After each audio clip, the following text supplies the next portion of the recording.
بسم اللہ الرحمن الرحیم۔ حضرت ایوب علیہ السلام کا امتحان۔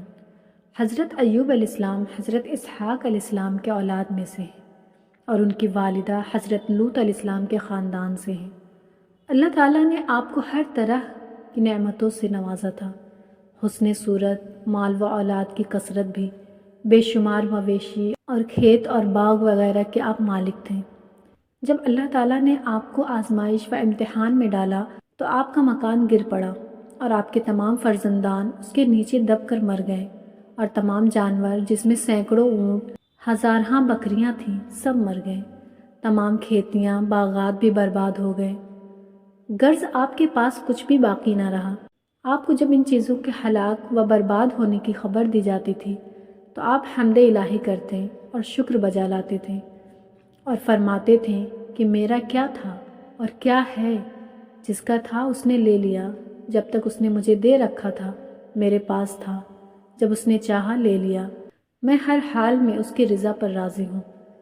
اس کے بعد آپ بیمار ہو گئے، آپ کے جسم مبارک پر بڑے بڑے آبلے پڑ گئے، اور اس حال میں سب لوگوں نے آپ کو چھوڑ دیا، بس فقط آپ کی بیوی جن کا نام رحمت بنت افراہیم تھا، جو حضرت یوسف علیہ السلام کی پوتی تھی، آپ کی خدمت کرتی تھی۔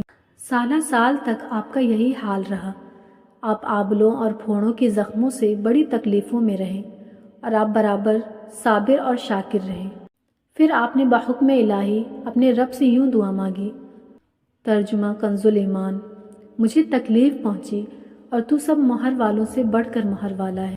جب آپ خدا کی آزمائش میں پورا اترے اور امتحان میں کامیاب ہو گئے تو آپ کی دعا مقبول ہوئی، اور ارحم الراحمین نے حکم فرمایا کہ اے ایوب علیہ السلام اپنے پاؤں زمین پر مارو، اور آپ نے زمین پر پاؤں مارا تو فوراً ایک چشمہ پھوٹ پڑا اور حکم الہی ہوا کہ اس پانی سے غسل کرو۔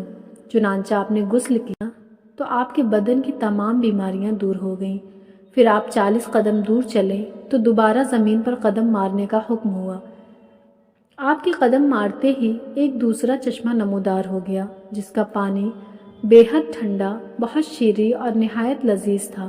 آپ نے وہ پانی پیا تو آپ کے باطن میں نور ہی نور پیدا ہو گیا، اور آپ کو اعلیٰ درجے کی صحت اور نورانیت حاصل ہو گئی۔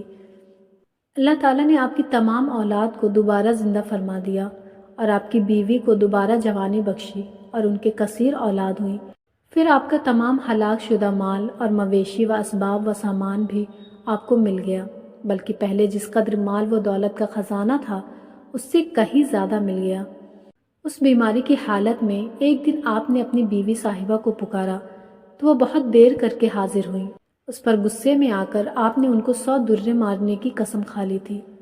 تو اللہ تعالیٰ نے فرمایا کہ اے ایوب علیہ السلام، آپ سینگوں کی جھاڑو سے ایک مرتبہ اپنی بیوی کو مار دیجئے، اس طرح آپ کی قسم پوری ہو جائے گی۔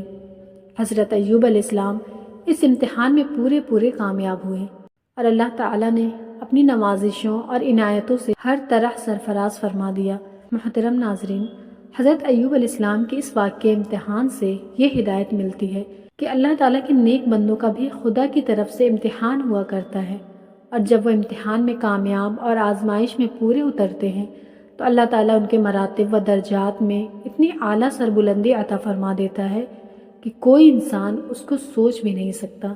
اس واقعے سے یہ بھی سبق ملتا ہے کہ امتحان اور آزمائش کے وقت صبر کرنا اور اللہ تعالیٰ کی رضا پر راضی رہنا، اس کا پھل کتنا اچھا، کتنا میٹھا اور کس قدر لذیذ ہوتا ہے۔